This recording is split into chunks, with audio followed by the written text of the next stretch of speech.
How to get more credits in Hailuo AI. So the very first thing and the best thing to get credits in Hailuo AI is by getting subscription or the subscription plans. So Hailuo AI offers subscription plans that provide a monthly allotment of credits. These credits are typically valid for 1 month and do not roll over to the next month.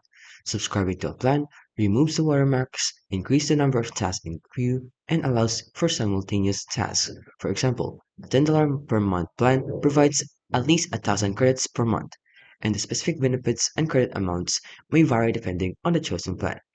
Another way is by daily login bonus. So new users often receive a sign-up bonus of free credits, such as 1,000 credits when they create an account. And after the trial period, users may receive a daily bonus of free credits, such as 100 credits for logging into their account, and the exact amount of the daily bonus may vary. And lastly is by purchasing the credits. So users can purchase the credits as needed, and these purchase credits are valid until December 31st of the second calendar year following the purchase. And the cost of credits is typically $1 for 70 credits. And that's how you can get more credits in Hilo AI.